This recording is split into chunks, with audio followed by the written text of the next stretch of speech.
Di kantor notaris mewah di kawasan Sudirman, Jakarta, suasana tegang menyelimuti ruangan berat dingin.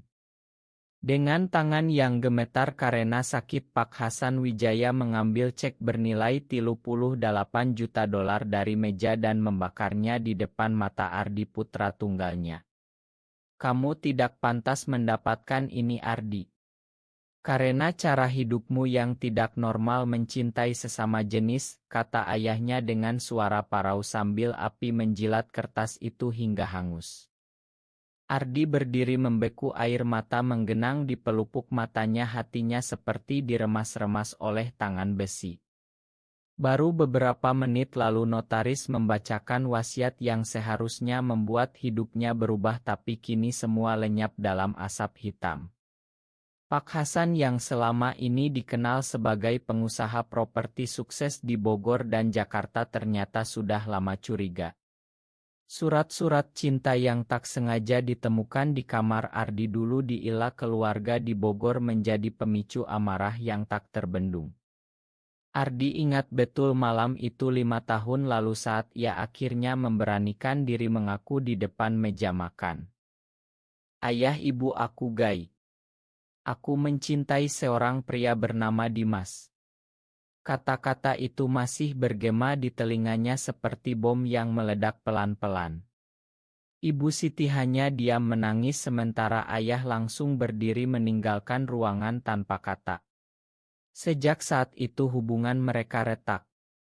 Ardi pindah ke apartemen kecil di Jakarta Selatan bekerja sebagai desainer Grace Relance, menjauh dari bisnis keluarga yang dulu dijanjikan sebagai warisan. Kini di usia 28 tahun ia berdiri di hadapan ayah yang sekarat karena kanker paru-paru stadium akhir. Api di cek itu bukan hanya membakar uang tapi juga harapan terakhir Ardi untuk rekonsiliasi. Notaris Pak Joko hanya bisa menunduk tak berdaya. Kakak ipar Ardi, Rina, yang datang bersama suaminya hanya memandang dengan tatapan jijik. Kamu yang bikin bapak sakit begini, Ardi, bisik Rina pelan tapi cukup menusuk. Ardi keluar dari ruangan dengan langkah gontai, kepalanya pusing, dunia seolah berputar. Di koridor rumah sakit ia menelepon Dimas, suaranya pecah. Dimas, semuanya hilang. Ayah membakar ceknya di depanku. Dimas yang sedang mengajar di sekolah menengah di Depok langsung meminta izin pulang. Mereka bertemu di kai kecil dekat rumah sakit. Dimas 31 tahun, guru bahasa Inggris yang tenang dan sabar memeluk Ardi erat di pojok ruangan. Kita akan lewati ini bersama, sayang. Uang bukan segalanya. Tapi bagi Ardi yang tumbuh dalam keluarga kaya, uang adalah simbol penerimaan. Ia ingat masa kecil di Ila Bogor bermain di taman luas, ayah mengajarinya mengemudi mobil mewah saat ulang tahun ke-18. Semua itu kini terasa palsu. Malam itu Ardi tidur di apartemennya sendirian. Dimas harus kembali ke kosannya karena tetangga masih banyak yang curiga. Ardi menatap langit-langit kamar, air matanya jatuh lagi. Ia bertanya-tanya mengapa Tuhan menciptakannya berbeda di negeri yang mayoritas memandang cinta sesama jenis sebagai dosa besar. Pagi harinya berita kematian Pak Hasan tersebar cepat di grup keluarga besar. Ardi pulang ke Ila Bogor untuk persiapan pemakaman. Ibu Siti memeluknya lama tanpa kata, tapi tatapan sedihnya mengatakan banyak hal. Paman Tony, adik ayah, langsung mengambil alih urusan bisnis. Kamu tidak usah ikut campur, Ardi. Urusan laki-laki. Kata-kata itu seperti tamparan lagi. Di pemakaman di tanah keluarga di Bogor, ratusan orang datang. Ardi berdiri di barisan belakang merasa seperti orang asing di rumah sendiri. Dimas datang diam-diam berdiri di belakang pohon menghormati tanpa menampakkan diri. Ardi melihatnya dari kejauhan, hatinya hangat sekaligus sakit. Setelah pemakaman Ardi duduk sendirian di kamar lamanya di Ila. Ia menemukan kotak kecil di laci meja ayah berisi oto lama Ardi kecil bersama ayah tersenyum. Di belakang oto tertulis "Anakku yang hebat". Air mata Ardi jatuh lagi. Apakah ayah pernah benar-benar mencintainya atau hanya mencintai versi dirinya yang senormal? Malam itu ia memutuskan untuk tinggal beberapa hari di Bogor membantu ibu membersihkan barang-barang. Tapi Paman Tony sudah mulai mengatur surat-surat warisan yang tersisa. Ardi merasa semakin terkucil. Dimas datang berkunjung diam-diam lewat pintu belakang. Mereka duduk di taman belakang berbicara pelan tentang masa depan. Kita bisa mulai dari nol, Ardi. Aku ada untukmu, kata Dimas sambil memegang tangan Ardi erat. Tapi Ardi masih merasa hampa. Warisan 38 juta dolar yang hilang itu bukan hanya uang tapi simbol bahwa ayah pernah percaya padanya. Kini semuanya abu. Di akhir hari pertama setelah pemakaman, Ardi berjalan sendirian di kebun ila. Angin malam Bogor yang sejuk menyapa wajahnya. Ia tidak tahu bahwa di balik semua itu masih ada rahasia keluarga yang jauh lebih besar yang ayahnya sendiri tidak pernah sadari sepenuhnya. Beberapa minggu setelah pemakaman, Ardi kembali ke rutinitasnya di Jakarta. Pagi hari ia bangun di apartemen kecilnya di Kemang membuat kopi hitam sambil menatap layar laptop mengerjakan proyek desain logo untuk klien startup. Hidupnya sederhana tapi damai bersama Dimas yang sering menginap akhir pekan. Dimas datang membawa nasi uduk dari warung langganan. Mereka duduk di sofa kecil sambil bercerita tentang murid-muridnya yang lucu. Hari ini ada anak kelas 10 yang bertanya kenapa guru Dimas belum nikah, kata Dimas tertawa pelan. Ardi tersenyum tipis tapi hatinya masih berat. Tekanan di masyarakat Indonesia membuat mereka harus selalu hati-hati. Tidak pernah pegangan tangan di tempat umum, tidak pernah oto berdua di media sosial. Ardi pernah kehilangan klien karena rumor yang beredar di kalangan desainer bahwa ia berbeda.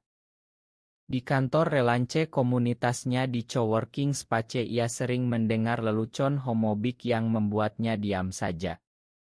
Suatu sore saat hujan deras di Jakarta, Ardi dan Dimas terjebak di Mall Grand Indonesia.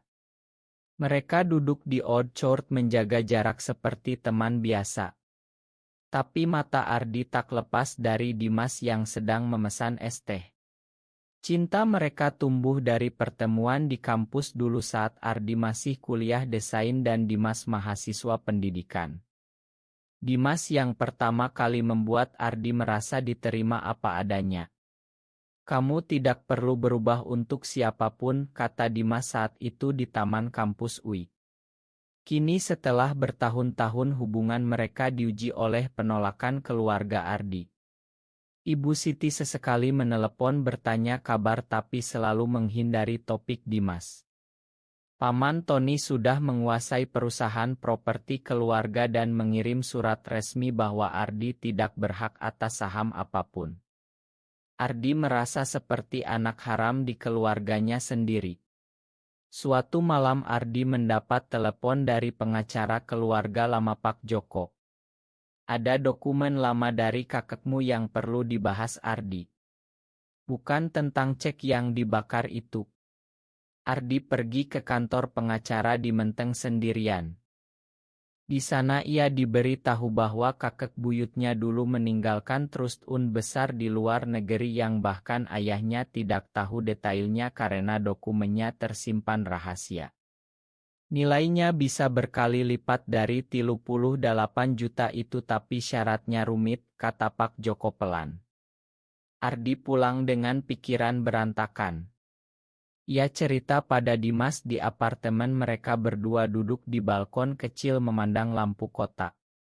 Mungkin ayah membakar cek itu karena dia pikir itu semua yang ada. Tapi kalau ada yang lebih besar, Dimas memeluknya dari belakang. Jangan terlalu berharap sayang. Kita sudah cukup dengan apa yang kita punya. Tapi benih harapan itu sudah tumbuh di hati Ardi. Ia mulai mencari informasi tentang trust fund itu diam-diam. Di tengah pencarian ia menghadapi krisis baru. Di komunitas Gai Bawah Tanah Jakarta yang ia ikuti lewat grup tertutup ada teman dekatnya yang bernama Rio yang tiba-tiba dipecat dari pekerjaan karena di-out oleh mantan pacar. Ardi melihat betapa rapuhnya hidup mereka di negeri ini. Ia mulai aktif membantu teman-temannya secara diam-diam memberikan saran hukum lewat pengacara pro bono. Ibu Siti datang ke Jakarta suatu hari tanpa pemberitahuan. Mereka makan siang di restoran Padang di Kemang. Ayahmu sebelum meninggal sering bicara tentangmu Ardi. Dia menyesal tapi terlalu bangga untuk mengaku. Kata ibu dengan suara gemetar. Ardi merasa ada celah harapan tapi Paman Tony menelepon marah-marah memperingatkan ibu untuk tidak dekat dengan anak yang membawa malu. Konflik semakin dalam. Ardi dan Dimas memutuskan untuk pergi liburan singkat ke Bandung naik kereta api supaya bisa bebas sedikit. Di ila kecil di Lembang mereka berpegangan tangan berjalan di kebun teh. Untuk pertama kalinya setelah lama Ardi merasa ringan. Tapi saat kembali ke Jakarta kenyataan menghantam lagi. Paman Tony mengirim auditor ke apartemen Ardi mengklaim ada aset keluarga yang hilang. Ardi tahu itu hanya cara untuk mengintimidasi. Di tengah semua itu cinta Ardi dan Dimas semakin kuat. Mereka berjanji akan saling dukung apapun yang terjadi. Ardi mulai menulis jurnal pribadi tentang perjalanannya mencoba memahami siapa dirinya sebenarnya di luar label Gai atau putra yang gagal. Malam-malam ia terjaga memikirkan bagaimana ayahnya yang dulu mengajarinya sholat subuh kini membenci bagian terdalam dari dirinya. Tapi Dimas selalu ada mengingatkannya bahwa cinta tidak memilih agama atau norma masyarakat. Perlahan Ardi belajar bahwa kekuatan sejati bukan dari warisan uang tapi dari keberanian hidup autentik. Namun rahasia trust fund itu masih menggantung seperti awan di udara. Ardi memutuskan untuk mendalami dokumen trust fund itu. Ia bertemu lagi dengan Pak Joko di kantor yang sepi. Pengacara tua itu membuka map kuning usang. Kakek buyutmu dulu punya tambang timah di Bangka dan saham di perusahaan minyak Singapura. Nilainya sekarang mungkin ratusan juta dolar. Tapi ayahmu tidak pernah tahu karena dokumennya dikunci dengan syarat khusus, pewaris harus hidup dengan integritas penuh tanpa menyembunyikan diri. Ardi terpana. Ayahnya membakar cek 38 juta karena mengira itu segalanya tapi sebenarnya ada gunung emas di baliknya. Tapi syarat integritas penuh di itu membuat Ardi gelisah. Apakah hidupnya sebagai Gai dianggap tidak integritas oleh keluarga? Ia pulang dan cerita pada Dimas. Mereka duduk di lantai apartemen dengan map dokumen tersebar. Dimas membaca pelan kita harus hati-hati Ardi. Paman Tony pasti akan melawan kalau tahu. Beberapa hari kemudian Ibu Siti menelepon panik. Paman Tony mengancam akan memutus hubungan kalau ibu masih bertemu Ardi. Ardi pergi ke Bogor malam itu juga. Di ila yang dulu penuh tawa kini terasa dingin. Ibu memeluknya lama makan ayahmu nak. Dia dibesarkan di aman yang berbeda. Mereka berbicara hingga larut tentang masa kecil Ardi tentang mimpi-mimpinya yang tak pernah didukung ayah. Ardi menangis di pangkuan ibu untuk pertama kalinya setelah bertahun-tahun. Keesokan harinya Paman Tony datang dengan pengacara sendiri menuntut Ardi menandatangani surat pelepasan hak atas semua aset keluarga. Kamu sudah cukup mempermalukan kami dengan gaya hidupmu, kata Paman dingin. Ardi menolak. Untuk pertama kalinya ia berdiri tegar, aku tidak akan menandatangani apapun sebelum tahu kebenaran tentang Trust und Kakek. Konfrontasi itu berakhir dengan pintu dibanting.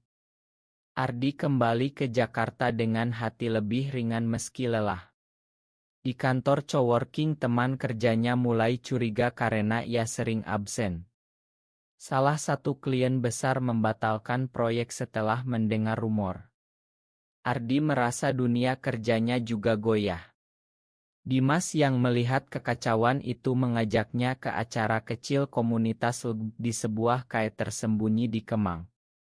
Di sana Ardi bertemu banyak pria seperti dirinya yang berjuang diam-diam. Cerita mereka tentang keluarga yang menolak, tentang pekerjaan yang hilang membuat Ardi sadar ia tidak sendirian. Malam itu ia dan Dimas pulang berjalan kaki pelan di trotoar basah. Aku bangga padamu Ardi, bisik Dimas. Hubungan mereka semakin dalam, bukan lagi hanya cinta romantis tapi persahabatan jiwa. Tapi badai belum berakhir. Rio, teman Ardi di komunitas, di-out secara publik di media sosial oleh mantan. Ardi membantu Rio pindah ke apartemen sementara memberi dukungan emosional. Pengalaman itu membuat Ardi semakin yakin bahwa ia harus melawan, bukan lari. Ia mulai menghubungi pengacara independen untuk menyelidiki Trust und. Dokumen-dokumen lama dari Singapura mulai datang lewat email aman. Nilainya ternyata hampir $300 juta dalam bentuk saham dan properti. Tapi syaratnya jelas, pewaris harus menunjukkan kehidupan yang jujur dan penuh kasih di depan Dewan Truste yang terdiri dari orang-orang tua keluarga. Ardi tahu ini akan menjadi perang besar. Ibu Siti diam-diam mendukung, mengirim foto lama ayah yang menunjukkan sisi lembutnya. Ayahmu sebenarnya tahu kamu baik Ardi. Dia hanya takut dunia akan menyakitimu, kata ibu. Ia cat. Ardi mulai memahami ayahnya lebih dalam. Bukan benci tapi ketakutan yang membuat ayah membakar cek itu. Di tengah pencarian, Ardi dan Dimas merayakan ulang tahun Dimas yang ke-32 di Pantai Ancol. Diam-diam, mereka berpegangan tangan di bawah bulan purnama berbicara tentang masa depan, mungkin suatu hari bisa hidup terbuka. Tapi besoknya Paman Tony mengirim surat somasi resmi. Perang hukum dimulai. Ardi duduk di balkon apartemen memandang lampu kota, bertanya pada dirinya sendiri, apakah perjuangan ini layak? Jawabannya datang saat Dimas memeluknya dari belakang. Kita bersama nak. Perlahan Ardi belajar bahwa harta paling berharga adalah keberanian untuk berdiri di sisi cinta. Proses hukum berjalan lambat tapi melelahkan. Ardi menghabiskan hari-harinya bolak-balik ke pengadilan di Jakarta Pusat bersama pengacara barunya Mbak Lina yang spesialis hak waris. Paman Tony menyewa tim lawyer top yang menyerang karakter Ardi. Gaya hidup tidak normal, tidak memenuhi syarat integritas. Kata-kata itu terdengar di ruang sidang membuat Ardi merasa telanjang di depan umum. Dimas datang diam-diam duduk di bangku belakang memberi kekuatan lewat tatapan. Suatu hari setelah sidang yang berat, Ardi mendapat surat dari ibu berisi foto ayah muda bersama saudara laki-lakinya yang hilang bertahun-tahun lalu. Pamanmu yang hilang itu sebenarnya seperti kamu Ardi. Ayahmu takut sejarah terulang. Ardi terkejut. Rahasia keluarga mulai terkuak. Paman yang hilang itu kabur ke luar negeri karena alasan yang sama. Itu yang membuat ayah begitu ketat. Ardi merasa kasihan pada ayahnya yang hidup dalam ketakutan. Di tengah itu hubungan Ardi dan Dimas diuji. Ardi terlalu sibuk dengan kasus sehingga sering lupa makan malam bersama. Dimas merasa diabaikan. Aku mendukungmu tapi aku juga butuh kamu Ardi. Mereka bertengkar kecil pertama kalinya di apartemen. Ardi menangis meminta maaf. Mereka berdamai dengan pelukan panjang. Ardi sadar bahwa cinta mereka adalah jangkar di tengah badai. Teman Rio yang kini tinggal di kos sementara membantu Ardi mengumpulkan bukti. Mereka menemukan surat lama ayah kepada kakek yang menunjukkan penyesalan ayah atas sikap kerasnya. Aku takut kehilangan anakku seperti ayah kehilangan adiknya. Tulis ayah dulu. Bukti itu diserahkan ke pengadilan. Paman Tony marah besar menelepon Ardi, kamu mau hancurkan nama keluarga. Ardi menjawab tenang ya, aku hanya mau keadilan Pak. Di Bogor Ibu Siti mulai berani bicara terbuka dengan tetangga-tangga dekat tentang anaknya. Beberapa teman lama Ardi dari SMA datang mendukung diam-diam. Ardi merasa komunitasnya perlahan tumbuh. Suatu malam Ardi dan Dimas pergi ke acara musik underground di Tebet. Di sana mereka bisa menari bersama tanpa takut untuk pertama kalinya dalam tahun ini. Ardi merasa bebas. Tapi paginya berita online menyebut putra pengusaha terkenal terlibat kasus waris karena isu orientasi seksual. Nama Ardi mulai beredar. Klien-kliennya membatalkan kontrak.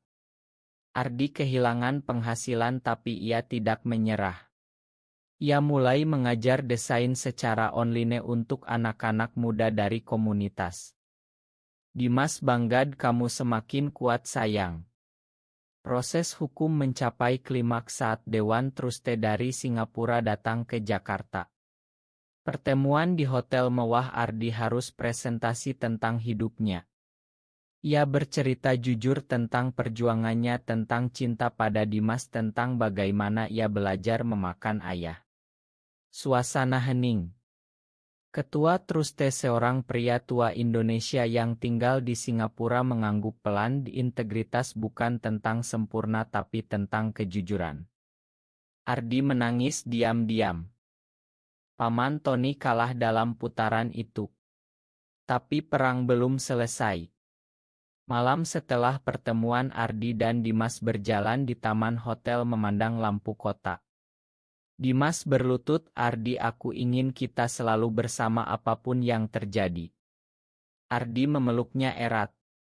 Cinta mereka adalah kemenangan kecil di tengah pertarungan besar. Ardi mulai melihat bahwa harta sejati bukan di rekening bank tapi di hati orang-orang yang menerimanya apa adanya. Keputusan Truste akhirnya keluar.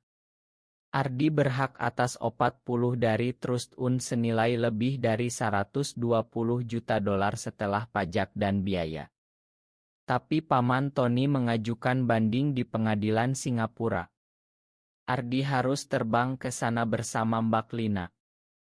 Di pesawat ia memegang tangan Dimas yang ikut diam-diam sebagai teman.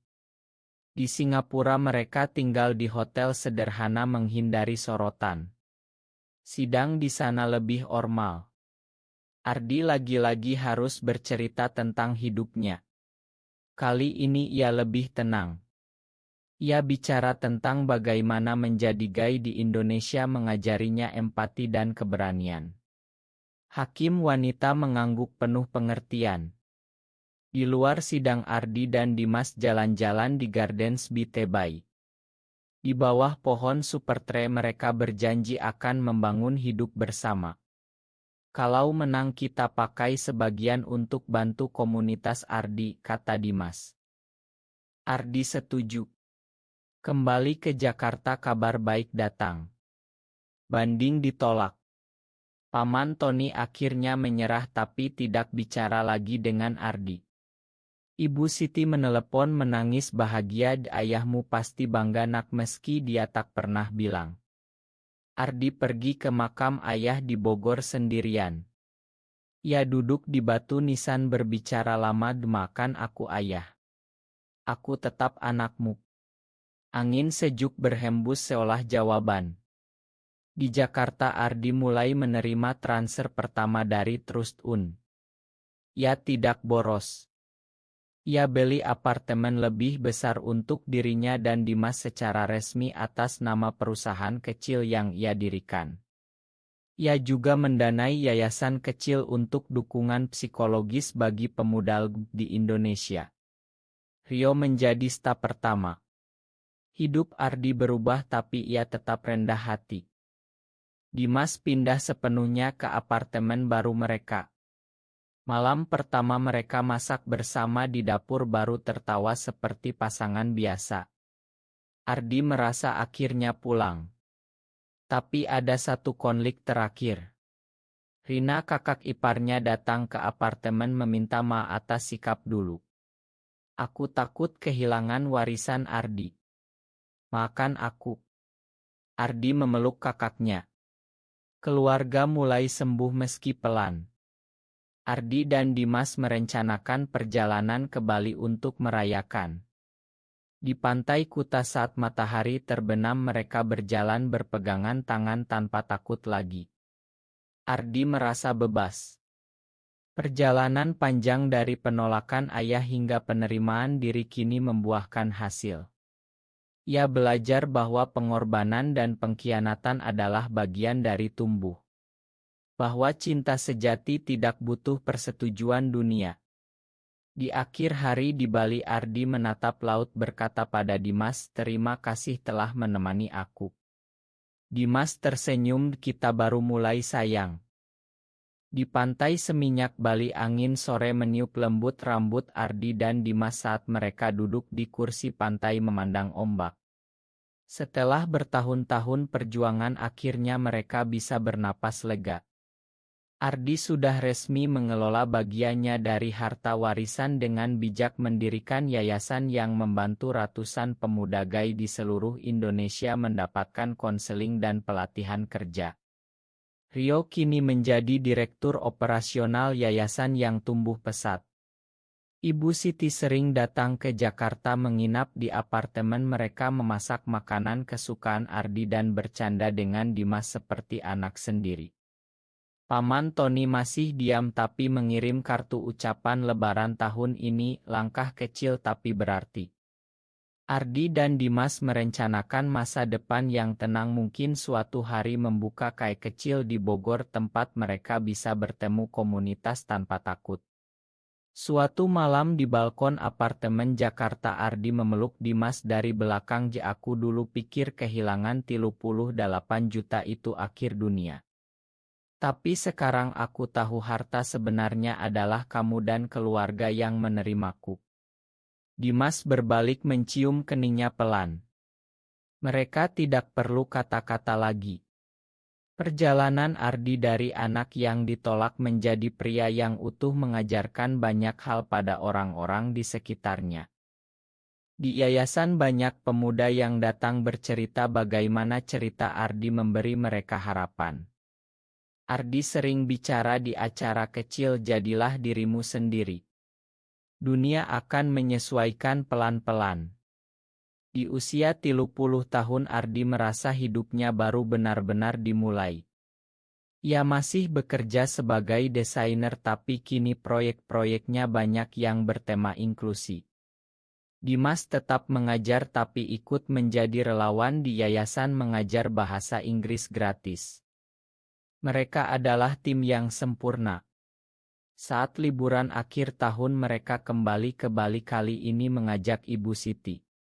Di pantai yang sama ibu melihat anaknya bahagia dan berkata, ayahmu pasti tersenyum dari atas nak. Ardi memeluk ibunya erat. Malam terakhir di Bali Ardi dan Dimas berjalan di pasir basah, tangan saling genggam. Bintang-bintang bersinar terang di atas kepala mereka. Ardi tersenyum pada dirinya sendiri. Dari pembakaran cek di ruang notaris hingga pelukan di pantai, ini adalah perjalanan panjang yang layak. Ia telah tumbuh menjadi pria yang tidak lagi takut pada siapa dirinya. Cinta keluarga, persahabatan dan cinta romantis semuanya menyatu dalam hidupnya yang kini penuh warna.